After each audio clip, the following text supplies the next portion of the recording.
study of brain disorder and disability using biomedical signal processing.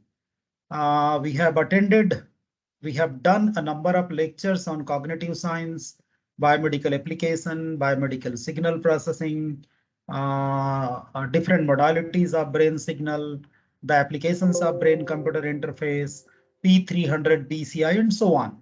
And we have seen that the brain computer interface, the biomedical signal processing, and the a number of biomedical signals, especially the brain signals, are of great help in order to study the various disabilities and disorders in the human brain. So to continue with the previous discussion, let's start talking about some more applications where the study of brain disorder and disability is made with the help of the brain signal processing.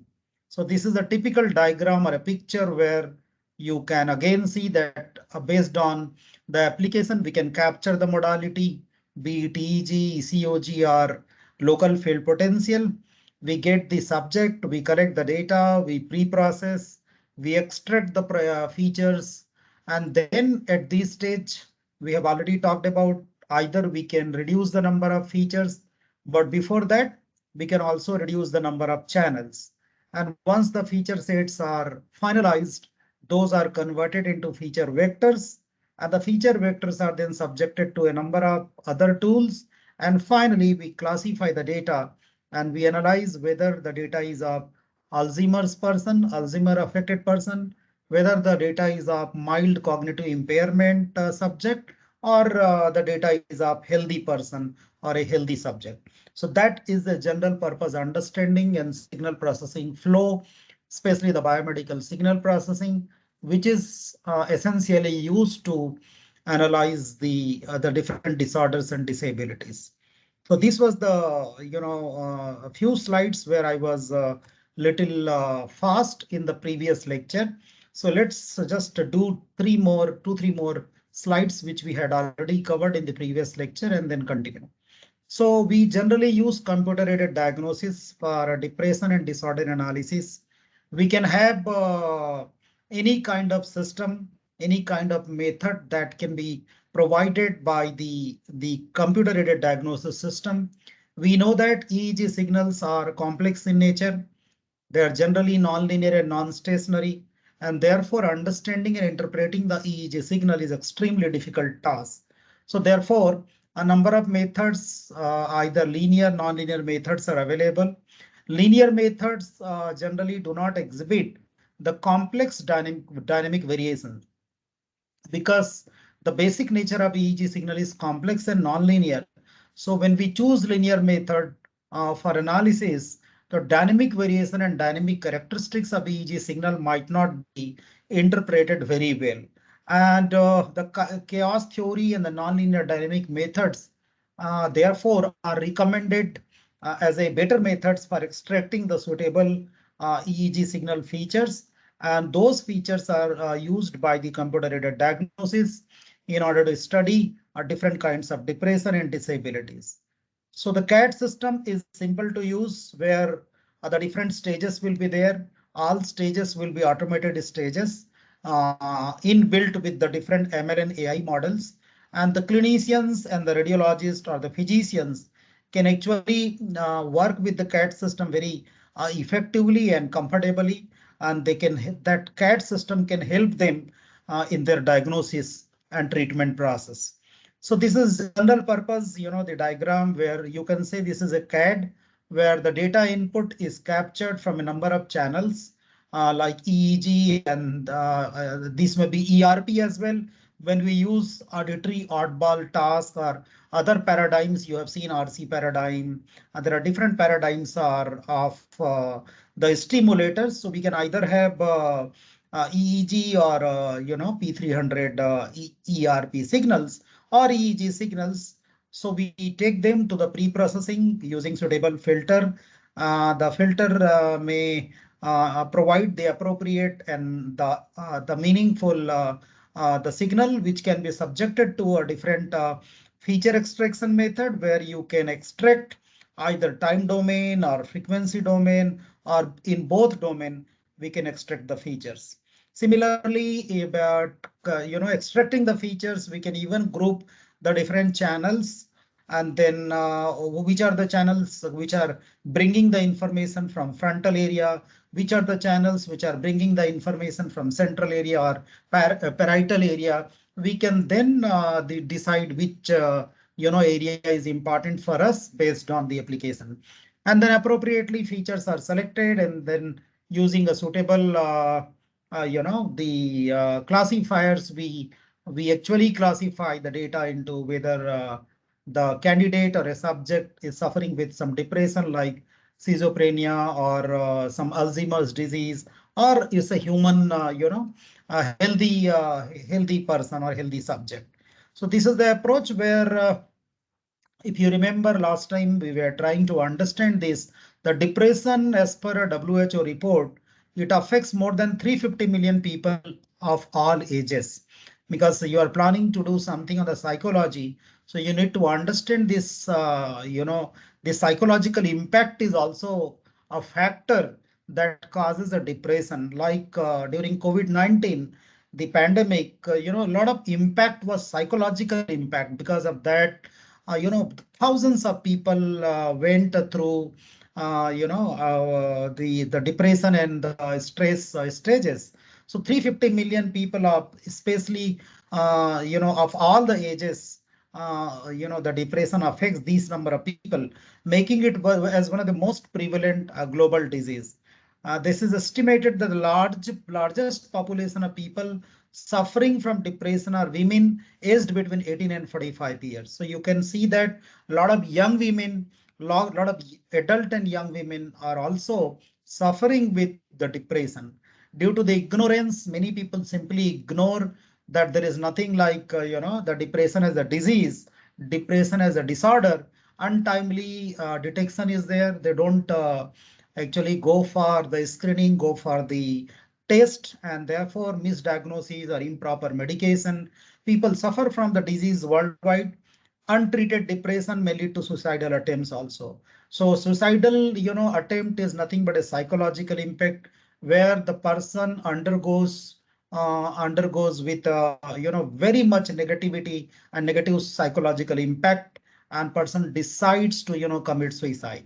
So the global burden of depression disorder is increasing, and there is a need for comprehensive, coordinated effort, coordinated response from all these stakeholders, either from healthcare or the social sector, the counselors, the psychologists, psychotherapists, and the people who are involved in a number of mindful practices which could help the people to recover from various psychological disorders. So the identification of depression in the early stage is therefore very important, so that one's life can be saved, and that other disease can be diagnosed and reaching, so that it cannot reach to severe and irreversible state. You have seen that in our previous lectures, we have talked about BCI, we have talked about biomedical signal processing, where we know it very well. A neurofeedback signal can be generated in the form of auditory signal, in the form of picture, or in the form of tactile signal that can even attempt to reverse the problem in the form of feedback signal, which is given back to the brain signal. So that can only work when the problem is detected at early stage. Otherwise, when it is very late, when it has become critical, it's very difficult to diagnose and prevent. So EEG may be used as a tool for making objective diagnosis of depression.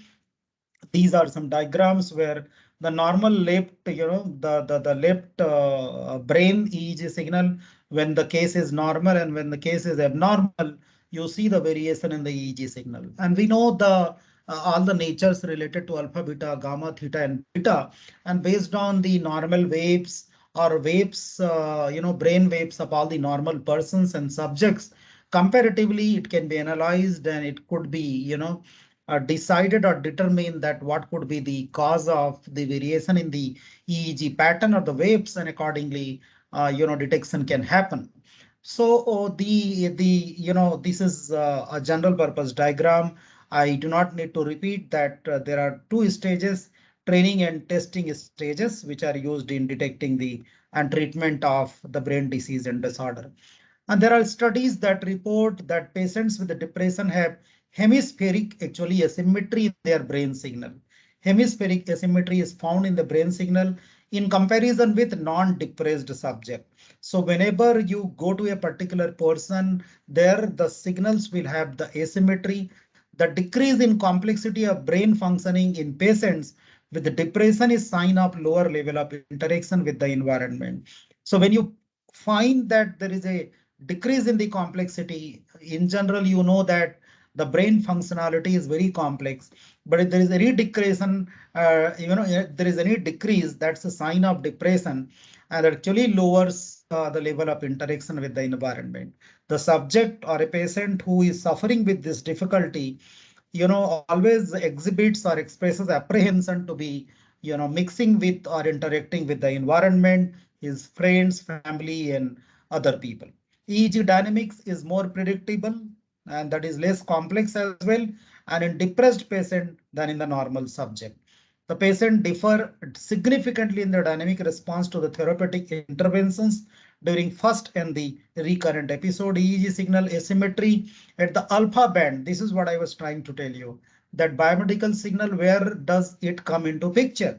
EEG signal asymmetry where at alpha band in clinically depressed elderly adults are similar to that of younger depressed subjects when compared to normal subjects. So this is how one can predict the disability. Resting frontal EEG alpha asymmetry is assessed in clinically depressed patients, and it serves as a trait marker of risk for depression and other emotion related psychotherapy difficulties. The increased variability of anterior EEG symmetry. You know that there are different parts, and from different part EEG signal is recorded and asymmetry is observed, and based on that the conclusions are drawn. So this asymmetry can be used as a characteristic attribute or a marker for depression detection from the EEG signal.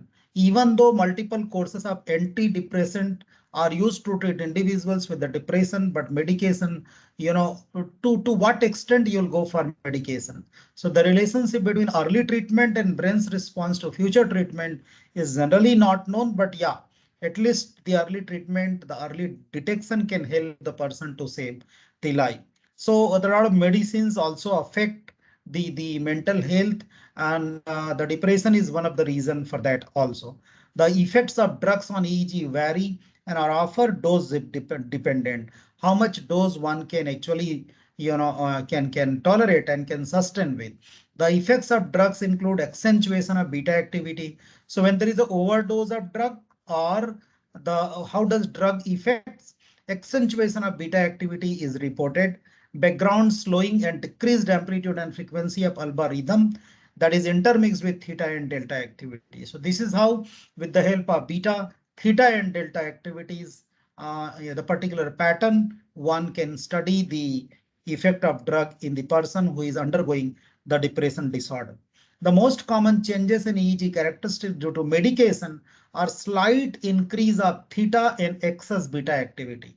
So when a person is having, more and more medication, so that is indicated by very low, slight increase in the theta activities, but huge increase in the beta activities. That can indicate that the person is taking a lot of medication and is causing depression in him. So medication causes an augmentation of voltage beta activity. Voltage of beta activity augmented, the beta activity is augmented, therefore excess beta activities are reported. Central nervous system stimulus such as cocaine, methylphenidate, and the antidepressants may excite significant beta activity at low voltage. So these are all cocaine and other things are, considered as a drugs or are part of medication even. So high doses of several types of medications such as, lithium, phenothiazines, antidepressants, such kind of medications may evoke spikes due to delta and increase the theta as well. So antidepressants generate a decline of alpha activity and elevation of both slow and fast activities, and so on. So we can understand how does, the medication impact different parts of the brain.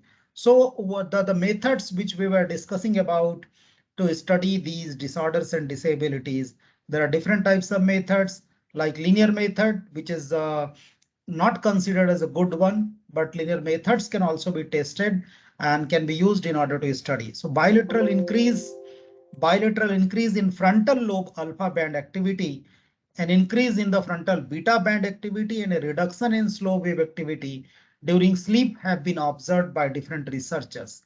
And using the linear method, EEG power is suggested as a meaningful tool for investigating the brain regional mechanism in the persons who are suffering with the depression. EEG measurements in terms of amplitude, frequency, and power, we can compute the amplitude, frequency, as well as power using the linear methods even in the patient suffering with the depression, which helps in describing the pattern of aberrant interhemispheric asymmetry in the EEG signal with a profile of frontal activation. Similarly, the nonlinear methods, which are much better than the linear methods, we know that the features, are very important to understand the disability.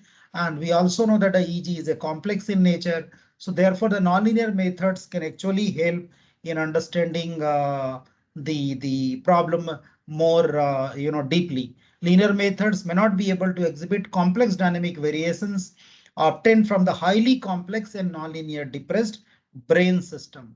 So there are some examples. Chaos theory and nonlinear dynamic methods are used to extract bispectrum, like amplitude, frequency, and power are calculated simply in a linear method. But in nonlinear method, there are more number of attributes or features which can be determined, like extract bispectrum, power spectrum, phase entropies, wavelet energy and entropy, correlation dimension, fractal dimension, largest Lyapunov entropy, approximate entropy, Hurst exponent features. All these, the new parameters are features which are extracted with the help of nonlinear methods, are used for seizure detection and epilepsy diagnosis. You know that what is seizure and what is epilepsy. We have covered in previous lectures that these are extremely, severe disorder in terms of the brain functioning. The diagnosis of Alzheimer's disease and study of depression and study of even the sleep stages. All these are, done more accurately in a better way by using nonlinear method. CAT system for diagnosis of depression. When we want to we want to implement CAT for depression, that involves feature extraction, ranking, and classification. Different nonlinear methods can be used to extract the features. I think some examples are there, which are fractal dimension, recurrent quantification analysis, higher order spectra, sample entropy, approximate entropy, largest Lyapunov exponent, Hurst exponent, detrended fluctuation analysis. These are some metrics and methods which are used in CAD system as the nonlinear approaches to better understand and better, analyze the signal. And then which feature is more important? If you remember, in one of my previous lecture, I talked about a ranking method that helps to rank either a method or a feature. So feature ranking is used to identify the rank and significance of appropriate features of the two groups, a normal person and abnormal person who is suffering with depression. So student t-test, there is one t-test which is a very popularly done for that assessment, where a low p-value indicates significance of appropriate features and the t-value is used to rank the features. So p-value indicates the significant, how important the features are, where t-value is it is used to indicate the rank of features with higher values, indicating clinically more significant features.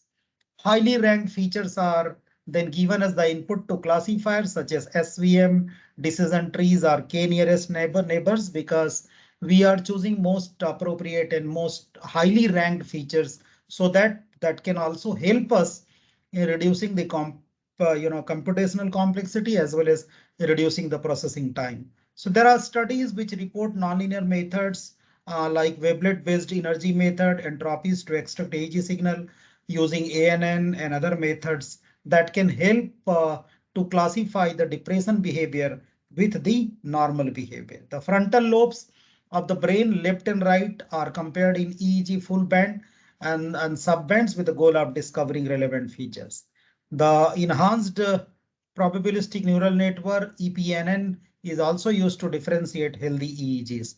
So this is a bispectrum magnitude plot for the normal person in in case the in A, and in the B it is for depression stage, and the same has been plotted. That is the first one is a amplitude response spectrum, and the second one is actually the frequency response, where the DFT is plotted versus frequency. And these tools can be can be used to study the depression, like in left brain hemisphere. The bispectrum is a tool. The magnitude clearly indicates the difference in the pattern. The recurrence plots are the other tools by which, for the same brain hemisphere, left brain hemisphere, the first one is for normal and second one is for the depression case patients. A recurrence plot is an advanced technique of nonlinear data analysis that provides visualization of a square matrix. You will see a lot of squares there, in which the matrix element corresponds to those times at which state of dynamic system occurs. So each square will represent some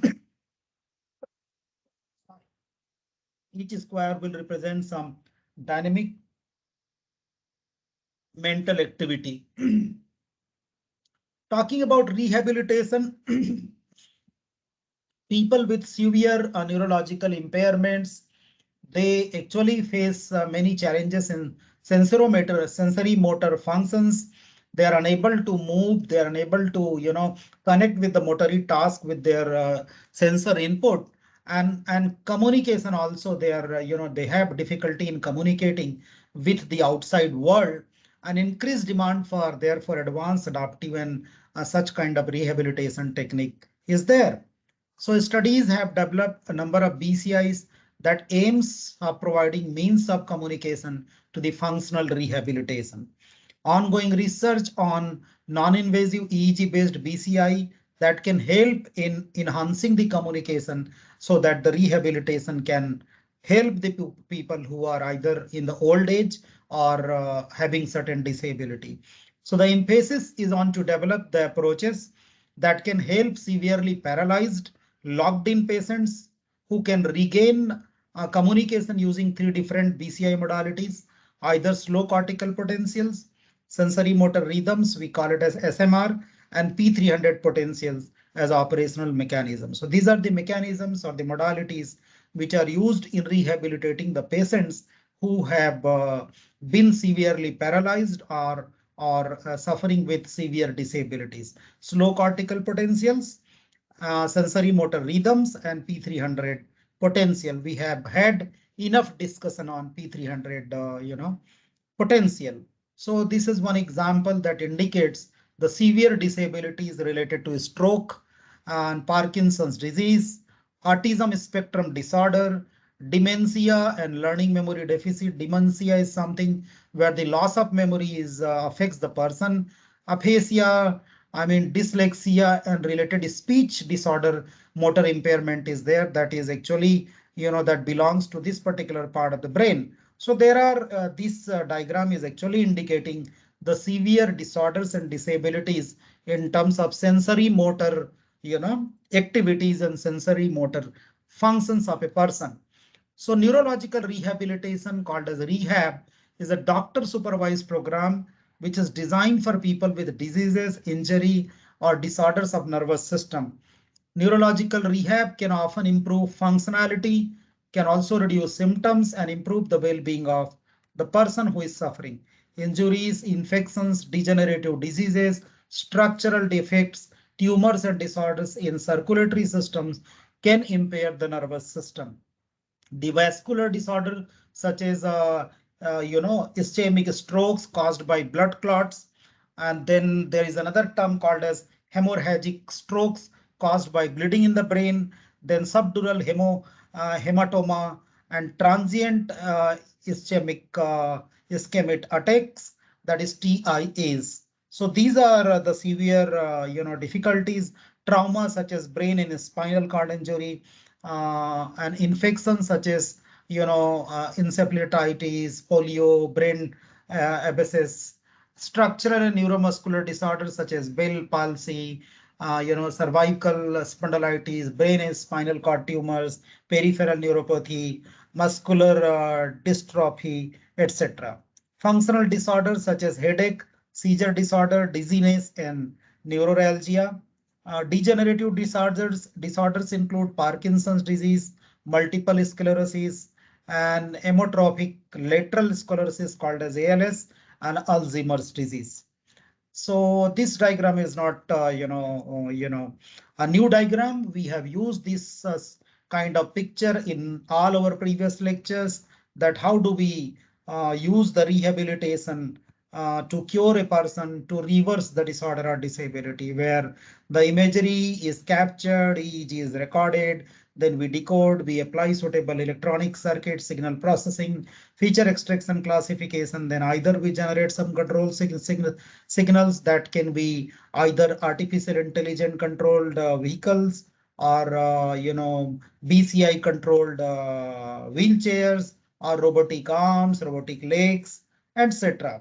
And even the robot can help the person to to bring it to some normalcy, or some kind of feedback signals are given to the person, and the rehabilitation is done. So this is one such example of, we can say a flow diagram where EEG is recorded, raw data, and these are the all ordinary stages. See, in the pre-processing, a Butterworth bandpass filter is used. Butterworth, Chebyshev, these are the standard filters. Then sliding window segmentation is applied so that suitable, that band of signal could be chosen, and the data loss or noise, if there is some data loss that can be recovered, or the noise is there in these process, then noise can be removed, and then we can use FFT or Welch, wavelet based method to determine the number of features, and we can calculate PSD feature or any other feature and apply the normalization. Then we can use any suitable method for classification, and then that classification output can generate either the feedback signal or the command. So moving from like impaired mobility, person is unable to move, moving from one place to another, changing body position or configuration, and manipulating objects in immediate environment, whether for activities daily living, employment or entertainment or education, that occupies substantial proportion of the day where we need mobility. So number of diseases and injuries interfere with mobility, and therefore restoration of mobility is a major goal of BCI research, where if you can achieve some mobility in the patients, so with the mobility many other problems, many other things, the disabilities could be recovered. To begin with, we need to recover the mobility. So therefore it's important to realize a restoration of even a small amount of mobility. If you are even able to move a very small amount of mobility, which can improve the person's daily functioning. And it's not essential to restore total mobility, but slight restoration of mobility can also be helpful. And so that a person can perform slowly certain tasks and functionalities, even the person who is having a severe disability. So restoring the loss, like you see here, the signal processing is there, and with the help of device control, you can restore the movement.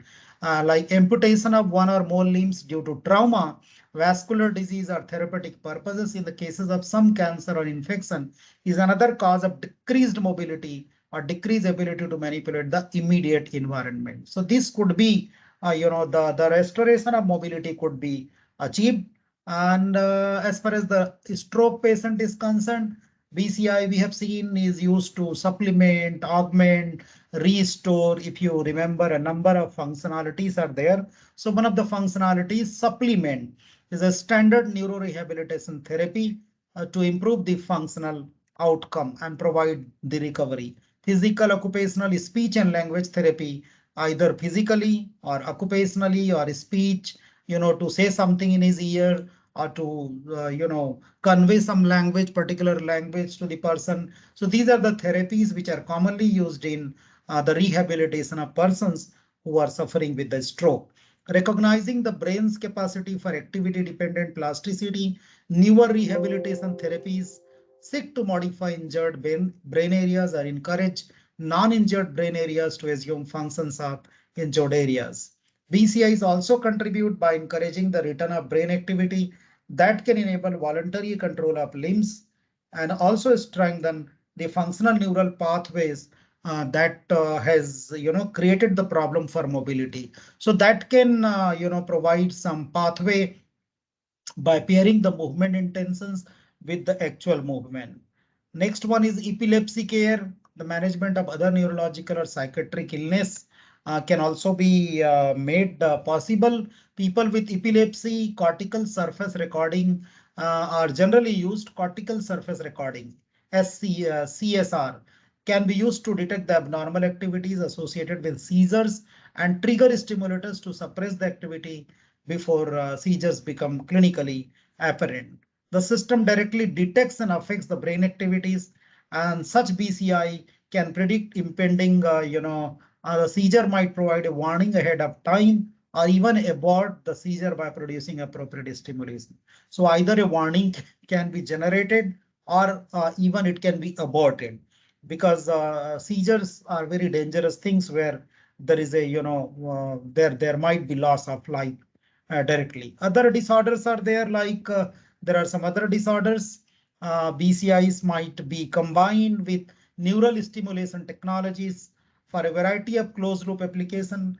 You can understand what I mean to say by closed loop application. Closed loop application, you have a feedback, and this can be done in conjunction with deep brain stimulation called as DBS, that is being investigated for use in obsessive compulsive disorder and in major depression. So this kind of deep brain stimulation is recommended, and investigated rather. A lot of still research is going on that can actually help the people with suffering with obsessive compulsive disorder or the major depressive disorder. So if this is possible for a BCI to detect neurophysiologic signatures of pathologically compulsive disorder or the impending onset of an episode of major depression, it might trigger the stimulation that could dampen and eliminate these conditions. So getting that, the trigger, and how we'll get the trigger, how we'll decode the trigger, it is just because of deep brain stimulation is provided to the brain, and we are trying to get the signal from there. So definitely the penetration and up to at least up to semi-invasive level we have to go, so that we can have deeper level of understanding of the brain, because the problem is very severe. So if you can only capture the ordinary EEG as the non-invasive, modality, that might not help the diagnosis and proper understanding and communication of the signal. So BCI technology might also provide advanced warning and enable rapid interventions in acute management of the persons who are having trauma, brain injuries, status, epileptus, and other life-threatening conditions treated in the intensive care unit. Games are the other areas where BCI and the other things are used, and these are non-medical applications, and the can be completely controlled by brain. You can see that people are wearing this, and this is very useful for those who have certain disability and they are unable to lead their normal life. So they can even play with the play and have the entertainment in their life with the help of the stimulators which are available.